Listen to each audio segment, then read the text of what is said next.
नमस्कार। आइए व्योमकेश बख्शी की एक ऐसी क्लासिक जासूसी कहानी की दुनिया में चलते हैं, एक ऐसे रहस्य में जो आज भी इतने सालों बाद भी लोगों का दिमाग घुमा देता है। तो कहानी का सबसे पहला और सबसे बड़ा सवाल, एक बंद कमरा जो अंदर से लॉक है, उसमें मर्डर कैसे हो सकता है? मतलब ये तो नामुमकिन लगता है ना?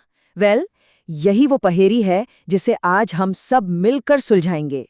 तो हमारी कहानी की शुरुआत होती है एक बड़े ही रहस्यमय से मोहल्ले से। जरा सोचिए, साल है 1925। जगह है कैलकाटा का एक ऐसा इलाका जहां हवा में ही अपराध और रहस्य घुले हुए हैं, जहां शाम होते ही एक अजीब सी खामोशी छा जाती है। और यहीं इसी माहौल के बीचों बीच एक बोर्डिंग हाउस है जहां आए दिन मर्डर और क्राइम की कहानियां सुनने को मिलती हैं। मतलब एक परफेक्ट सेटिंग है इस रहस्य के लिए। अब इस मेस में कुछ बहुत ही दिलचस्प लोग रहते हैं।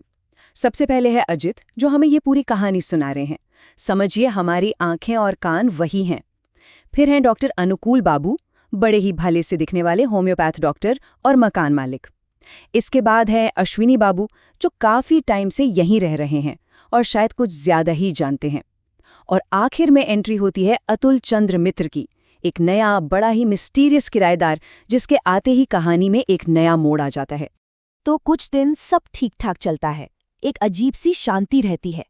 लेकिन फिर कुछ ऐसा होता है जो पूरे मेस को, सबको हिला कर रख देता है। कहानी में आता है एक खौफनाक मोड़, एक बंद कमरे में मर्डर। तो होता यह है कि एक सुबह अश्विनी बाबू का कमरा अंदर से बंद मिलता है। दरवाजा खटखटाने पर भी कोई जवाब नहीं। आखिर में दरवाजा तोड़ा जाता है और अंदर जो मंजर था वो किसी के भी होश उड़ाने के लिए काफी था। अश्विनी बाबू की लाश पड़ी थी, गला कटा हुआ, और कमरा अंदर से बंद था। और तो और उनके हाथ में एक खून से सना रेजर भी था। अब यहीं से मामला दिलचस्प हो जाता है। पुलिस को तो ये एक सीधा साधा सुसाइड का केस लगता है। भाई, दरवाजा अंदर से बंद था, हाथ में रेजर था, और क्या चाहिए। लेकिन जो नया किराएदार है अतुल, वो कहता है नहीं, ये सुसाइड नहीं, ये एक बहुत ही शातिर तरीके से किया गया मर्डर है।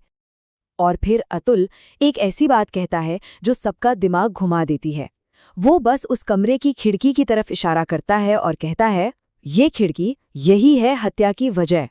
बस इस एक लाइन से पुलिस की पूरी थ्योरी पर सवाल खड़ा हो जाता है। और बस यहीं से शक की सुई घूमने लगती है। अब सवाल ये है कि अगर ये हत्या है तो कातिल कौन है? क्या वो मेस में ही मौजूद है? अब देखिए, डॉक्टर अनुकूल बाबू सामने आते हैं और अपना बयान देते हैं, और उनका बयान सुसाइड की थ्योरी को और भी मजबूत कर देता है। वो बताते हैं कि अश्विनी बाबू का बर्ताव कुछ दिनों से बहुत अजीब था। वो कह रहे थे कि उन्हें कोई भयानक राज पता चल गया है, और ऐसा लग रहा था जैसे वो दिमागी तौर पर परेशान हैं। डॉक्टर को लगता है कि बस इसी घबराहट में उन्होंने आत्महत्या कर ली।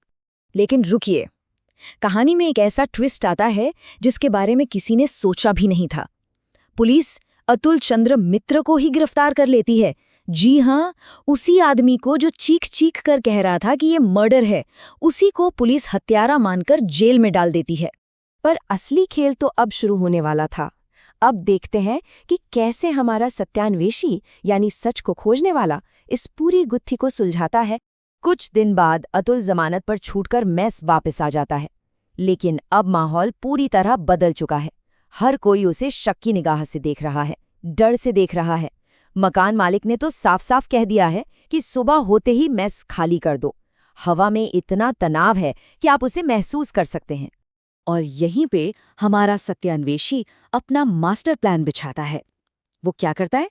सबसे पहले वो अपने दरवाजे की कुंडी को ऐसे जैम कर देता है कि दरवाजा बंद ही ना हो पाए। फिर वो सिरदर्द का बहाना बनाता है और असली कातिल से दवा मांगता है। उसे पता है कि दवा के नाम पर जहर ही मिलेगा। और फिर वो दवा खाकर गहरी नींद में सोने का नाटक करता है और इंतजार करता है। और उसका जाल काम कर जाता है। आधी रात को डॉक्टर अनुकूल बाबू चुपके से कमरे में घुसते हैं और सोते हुए अतुल पर चाकू से वार कर देते हैं। लेकिन चाकू तकिए में धंस जाता है और ठीक उसी पल अतुल उठकर उन्हें रंगे हाथों पकड़ लेता है। और फिर होता है कहानी का सबसे बड़ा खुलासा। अतुल अपनी असली पहचान बताता है। वो कोई मामूली किराएदार अतुल चंद्र मित्र नहीं, बल्कि मशहूर सत्यान्वेषी व्योमकेश बख्शी है, जो भेष बदलकर इस केस को सुलझाने आया था। तो सवाल ये है कि आखिर ये सब हुआ कैसे? वो शरीफ दिखने वाले डॉक्टर अनुकूल बाबू ही कातिल क्यों निकले, और उन्होंने अश्विनी बाबू को मारा क्यों? चलिए अब इस पूरी साजिश से पर्दा उठाते हैं। असल में डॉक्टर अनुकूल बाबू की एक दोहरी जिंदगी थी। सामने से तो वो एक भले होम्योपैथ डॉक्टर और शरीफ मकान मालिक थे, लेकिन पर्दे के पीछे वो कोकेन की स्मगलिंग करने वाले एक बहुत बड़े गैंग के सरगना थे। उनका वो भोला भाला चेहरा महज एक मुखौटा था। तो उस रात हुआ क्या था? देखिए, सबसे पहले डॉक्टर ने गली में अपने ही एक आदमी का मर्डर किया, और बदकिस्मती से अश्विनी बाबू ने अपनी खिड़की से ये सब कुछ देख लिया। अब वो घबरा गए और सीधा डॉक्टर को जाकर सब बता दिया। उन्हें क्या पता था कि वो अपनी ही मौत का सामान तैयार कर रहे हैं। बस अपना राज खुलने के डर से डॉक्टर ने अश्विनी बाबू को भी मार डाला और पूरे सीन को एक सुसाइड जैसा बना दिया। और यही बात व्योमकेश बख्शी को सबसे अलग बनाती है। वो खुद को जासूस या डिटेक्टिव कहलाना पसंद नहीं करते। वो है सत्यान्वेषी, यानी सत्य की खोज करने वाला। ये सिर्फ एक टाइटल नहीं है, ये उनका काम करने का तरीका है, उनका फलसफा है कि सच चाहे कहीं भी छुपा हो, उसे ढूंढ निकालना है। तो आखिर में ये कहानी हमें एक सवाल के साथ छोड़ जाती है कि ज्यादा बड़ा धोखा क्या है? एक बंद कमरे का रहस्य जिसे दिमागी दांवपेच से सुलझाया जा सकता है, या फिर एक भरोसेमंद चेहरे के पीछे छिपा हुआ शैतान जिसे पहचान पाना लगभग नामुमकिन होता है? सोचिएगा जरूर।